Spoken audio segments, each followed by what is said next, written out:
হওয়ার খুশিতে আজকে আমরা গেছিলাম কলকাতার বিখ্যাত চায়না টাউন। এই ভ্লগ আগেও এসেছে, আমরা অনেকবার এখানে যাই। আসলে এইখানকার খাবার খেতে আমরা খুব পছন্দ করি, তাই কোনো সেলিব্রেশন হওয়া মানেই আমরা একবার অন্তত চায়না টাউনে যাব। আর হিয়ার বাবাই আজকে যখন আমাদের কিছু কাজ নিয়ে আমরা বেরিয়েছিলাম সকাল থেকেই, কিছু ইউনিভার্সিটিতে যাওয়ার ছিল ভর্তির খোঁজ খবর নেওয়ার জন্যে, তো সেগুলো যেই মিটে গেল সাথে সাথে আমরা বললাম যে আমাদের এবার কোথায় খেতে নিয়ে যাবে। আর হিয়ার বাবাই বলল চলো তাহলে চায়না টাউন। এই চায়না টাউনে এসে আমরা যে রেস্টুরেন্টটায় খাই তোমরা জানো, ক্রিসমাসেও আমার এখানে ব্লগ আছে, ইউটিউবেও আছে, ফেসবুক পেজেও আছে। আমরা আসি বিগ বসে। বিগ বসটা অনেক পুরনো রেস্তোরাঁ এখানকার, আর এখানকার খাবার খুব অথেন্টিক চাইনিজ এবং আমাদের ভীষণ প্রিয় কিছু পদ আছে এখানে, যেগুলো আমরা এত দূর থেকে জার্নি করে আসি এখানে খেতে। তো হিয়া তো ভীষণ খুশি, বসে গেল। আর তারপরেই মেনু খুলে বসলাম আমরা, আজকে কি খাওয়া যায়। কর্তা এখানকার ফিশ ফ্রাই খুব পছন্দ করে। 12টা ফিশ ফ্রাই থাকে একটা প্লেটে, ওটার দাম 35 টাকা। আর ওটাই যদি হাফ প্লেট নাও তাহলে 385 টাকা দাম হয়। আর হিয়া ভালোবাসে খেতে হট গার্লিক চিকেন, এই দুটো তো নেবই। তার সাথে হিয়া আজকে অর্ডার করলো জ্যাম্বো প্রন বা ড্রাগন প্রন, সেটাও খুব ভালো হয়েছিল খেতে। তো যাই হোক, রেস্টুরেন্ট তো তোমাদের দেখালাম, খুবই সুন্দর সাজানো গোছানো। আর এখানে বিশেষত ক্রিসমাসে ভীষণ ভিড় হয়। আমরা এই সময় এসেছি বলে এতটা ফাঁকা ফাঁকা, খুব আরাম করে খেলাম। আর আমি খাচ্ছিলাম ফ্রেশ লাইম সোডা, ঢুকতে একেবারে মনটা জুড়িয়ে গেল এই গরমের মধ্যে যখন পৌঁছলাম। তো ফ্রেশ লাইম সোডা আর হিয়া খাচ্ছিল থামস আপ। এরপরে এলো আমাদের স্টার্টারে সেই ফিশ ফ্রাই, একদম পিওর ভেটকি দিয়ে এই ফিশ ফ্রাইটা করে। বেশি বড় না, ছোট ছোটই সাইজে, কিন্তু 12টা থাকে। আর এত সুন্দর গরম আর মুচমুচে যে খেয়ে একদম দিল খুশ। তো হিয়ার সেলিব্রেশনে আমাদের আজকের দিনটা খুবই ভালো কাটলো। আর বারবার কথা হচ্ছিল ভর্তি নিয়ে, আমরা অনেক ইউনিভার্সিটি ঘুরলাম। ইউনিভার্সিটির গল্প আমি পরের ব্লগে করব, কি কি এক্সপিরিয়েন্স হচ্ছে আমাদের কলকাতায়, বা কলকাতা ইউনিভার্সিটি শুধু না, Bardhaman university, Kolkata university, distance education সব নিয়েই একটা ব্লগ করব। কীরকম আমাদের অভিজ্ঞতা হলো, ইংলিশে অনার্স নিয়ে অথবা ফাইন আর্টস নিয়ে হিয়া পড়তে চায়, তারপরে সেটা কতদূর কি পাওয়া গেল বা পাওয়া যাবে সেটা তোমাদের নিশ্চয়ই বলবো। আর দেখো আমি ফিশ ফ্রাইটা খাচ্ছি, ফিশ ফ্রাইটা ভীষণ মুচমুচে। আর তার সাথে যে সসগুলো, এখানকার সসগুলো কিন্তু একদম অথেন্টিক চাইনিজ সস।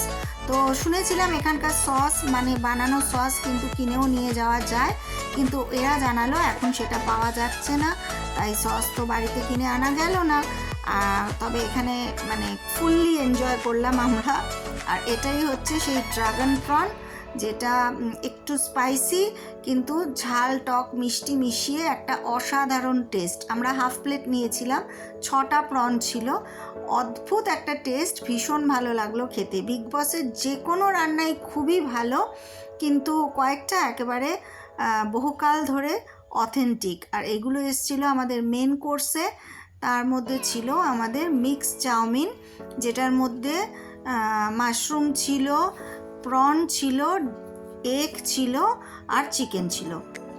এর সাথে কেউ অ্যাড যদি করতে চাও পর্ক অ্যাড করতে পারো, কিন্তু আমরা নিইনি, আমরা এগুলোই অ্যাড করেছিলাম। আর এটা হচ্ছে সেই গার্লিক চিকেন। গার্লিক চিকেনের টেস্টটা আমাদের ভীষণ ভালো লাগে বিগ বসের। তোমরা যদি কেউ কখনো চায়না টাউন আসো কলকাতায়, অথেন্টিক চাইনিজ খেতে হলে আসতেই হবে, তাহলে একবার অন্তত এখানে ট্রাই করো। আর আজকে এগুলো খাওয়ার পর আমাদের আর ওঠার অবস্থা ছিল না, এত পেট ভরে গেছে। আমরা বলছিলাম ওরে বাবা এখনও তো অনেক কাজ আছে, হাতে বেশ কিছু কাজ নিয়ে বেরিয়েছি, একসাথে সব সেগুলো সমাধান করব বলে। এরপর আমাদের যাওয়ার কথা ছিল শ্যামবাজার, কিন্তু আমার আর তো মনে হচ্ছিল না নড়তে চড়তে পারবো।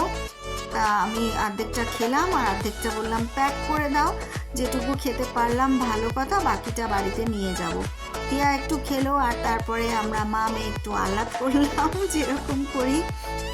আসলে খুশিতে সত্যি প্রাণটা ভরা ছিল। হিয়ার এত বড় সাফল্য আমরা আশা করিনি। যেরকম হিয়া অনেক শরীরের কষ্ট নিয়ে ওর অ্যাজমাটিক ব্রঙ্কাইটিস হয়ে গেছিলো একটা সময়, যেদিনকে ও হোম সায়েন্স পরীক্ষা দিতে গেছিলো আমি তো ভেবেছিলাম পাসই করবে না, এত কষ্ট করে ও পরীক্ষা দিয়েছিল। একবার ঠান্ডা একবার গরম, কী যে আবহাওয়া পেয়েছি আমরা। মানে পরীক্ষাটা শুরু হয়েছিল ডিসেম্বরে, সেই জানুয়ারির কনকনে ঠান্ডা, আমরা আগুন জ্বেলে বসে তাপ নিয়েছিলাম তখন পরীক্ষার সময়। আবার এত দুর্ধর্ষ গরম যে গাছের ছায়া খুঁজতাম গাড়ি রাখার জন্যে। যে আমাদের সাথে গেছিল আর কি, মানে যে আমাদের গাড়ি চালিয়ে নিয়ে গেছিলো, সেই আমাদের অতি প্রিয় ড্রাইভার নয়ন, সেও আজকে আমাদের সাথে সেলিব্রেট করলো, খাওয়া দাওয়া করলো। মানে আমরা সবাই মিলে সেই গল্পই করছিলাম আমাদের এক্সামের এক্সপিরিয়েন্সের। আর বিকেল বেলাটা এই বিগ বসের ছাদে এত সুন্দর লাগছিল, আবহাওয়াটা, আকাশটা এত সুন্দর ছিল। রাত্রিরের খাবার প্যাক করে নিয়েছি, তাই সেদিক থেকেও খুব নিশ্চিন্ত ছিলাম। আর হিয়া তো খালি আকাশেরই ছবি তুলে যাচ্ছে, দেখো কত সুন্দর লাগছে চারপাশটা। বাড়িতে যদি এরকম একটা ছাদ থাকে বিকেল বেলায়, তাহলে আর বেড়ানোর জন্য কোথাও যেতে হয় না। আমাদের তো বাড়িতে ছাদ আছে অবশ্যই, কিন্তু সেটা 3 তলায়, আমাদের 3 তলা বাড়ি, তাই 3 তলায় ছাদ আমার তো মানে ওঠা হয়ই না। খুব অকেশনালি হয়তো ছাদে গেলাম, কিন্তু বাড়ির লাগোয়া এই 1.5 তলায় এই যে ছাদটা, এটা অসাধারণ লাগছে। এটা অ্যাকচুয়ালি ওদের কার পার্কিং, আমাদেরও এখানে গাড়ি পার্ক করা ছিল। আর কর্তা তো আনন্দে গানই ধরে ফেললো, আমাকে একটু গান শোনাচ্ছে। তো আমি বলছি যে বাহ, খুব ভালোই গাইলে, বাড়িতে গিয়ে বাকিটা শুনবো। এখন এখানে এটুকুই থাক, আজকের অধিবেশন এখানেই সমাপ্ত করি। এইসব মজা করলাম আমরা আজকে সারাটা দিন ধরে। তারপরে ফেরার পথে গেছিলাম শ্যামবাজার। দেখো কি সুন্দর লাগছে চারিদিকটা, তোমাদেরও ভালো লাগবে দেখতে। খুব সুন্দর করে সাজানো পরিবেশ। আর এই সময় গেলে কিন্তু ফাঁকা থাকে, কিন্তু অকেশনালি গেলে বিগ বসে ভীষণ ভিড় হয়, তখন এসব ছবি তোলা তো হয়ই না, লাইনে দাঁড়াতে দাঁড়াতে মানে বিরক্তি লেগে যায়। তারপরে বাড়ি ফেরার পালা। আজকের গল্প এইটুকুই, কালকে আবার অন্য গল্প নিয়ে আসবো, দেখতে থাকো। গল্প হলেও সত্যি, GHS। আর আমি বলবো কালকে হিয়ার ভর্তি নিয়ে নতুন কোনো গল্প, আফটার 12 অ্যাডমিশনের গল্প। আজ তাহলে শুভরাত্রি, সবাই ভালো থেকো।